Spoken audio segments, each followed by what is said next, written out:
Hey, good. My glasses didn't fog up this morning, so good. Good. I know it's hot, but it's not where it has been.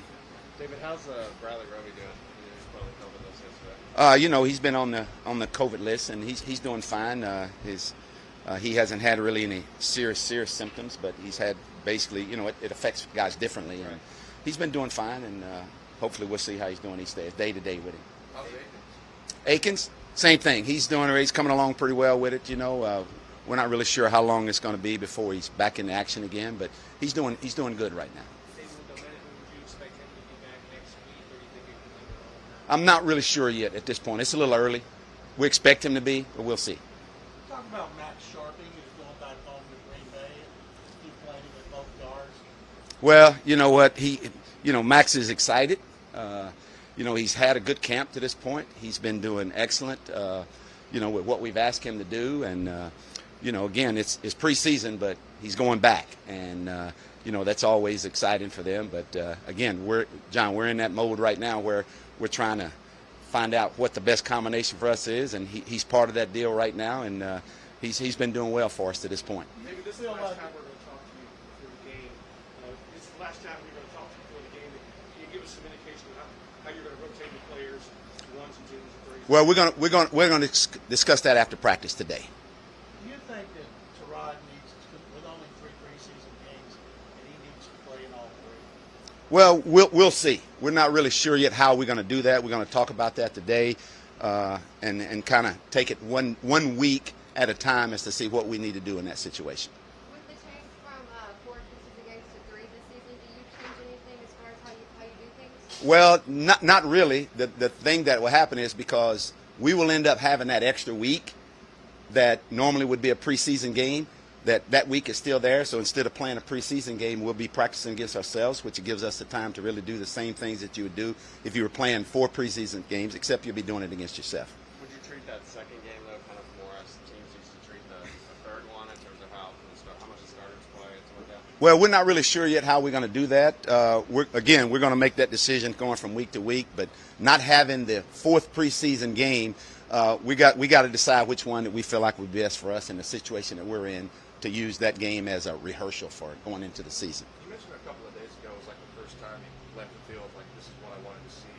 Have you seen that recently? What's the feeling of consistency that came over This week, this will be the 3rd day that I feel like that from a consistency standpoint, from the whole total team, that I see us getting better. I mean, we're getting better. And I say that in it, we're not where we need to be, but what I'm saying is I'm seeing less and less mistakes. It's not the repeat mistakes that we've been having. It's not the same guys that are making those mistakes. And that's important. And what that tells me is that they're getting better and that the message is getting across. David, a lot of new coaches want to win their first preseason game so that players will believe in the message. Is that important? Well, what's important, John, more than that is for us is the evaluation process. Now, they do keep score. And whoever's in there at the end want to win the ball game. And we feel the same way about that. But the most important thing right now for us is the evaluation process and getting our players in to be able to see where we are and what we need to do to go further. David, what have you seen from Justin McCray, who used to play for the Packers so far? Well, you know what? He's been a multi-guy for us also, moving around all over positions. He's actually one of those guys that could probably at some point play into those positions on the front, and he's been valuable to that point. And he's been around for a little while, and it's very good for us to have him, to have that versatility in our offensive line. Do you prefer 3 or 4 preseason games As a coach, I'd prefer as many games as we could get to get prepared. David, the defense has done a great job creating turnovers during camp, but on the flip side, are you a little bit concerned about your quarterback's ability to take care of the ball? No, and I say that simply because those guys on defense get paid too, just like those guys on offense do. And a part of that has just been those guys been making plays.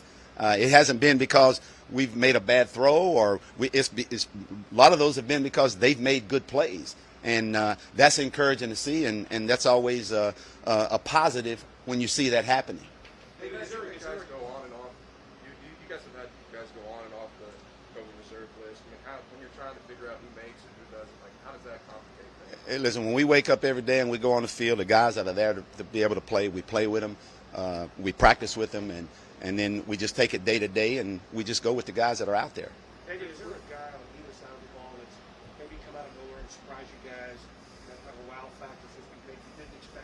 No, I just think for the most part it's been a situation where, because of the competition, those guys come out every day. There's some days where a guy will make a splash play and you say, wow. But the point is, our goal is always to become consistent in what we're doing. And guys are getting to that point where they're finding out that's the most important thing. I've seen guys out there make splash plays that had 3 mistakes prior to that flash play that they made, and that's not what we want to be. We want to be consistent, and if you make that play and you make that play having done what you're supposed to do, then that's the goal that we have for moving forward. How do you feel about your options at center beyond Justin Brett? Well, like I said, we're going all across the board with those guys, trying to find that position, and that's always important right there to do that. But, the depth is there. That's why we do what we do and moving them across the line, and we'll continue to do that. The depth has been good. Up to this point, what have you seen from Nico Collins? He's getting better and better each day. You see he's getting a lot of reps.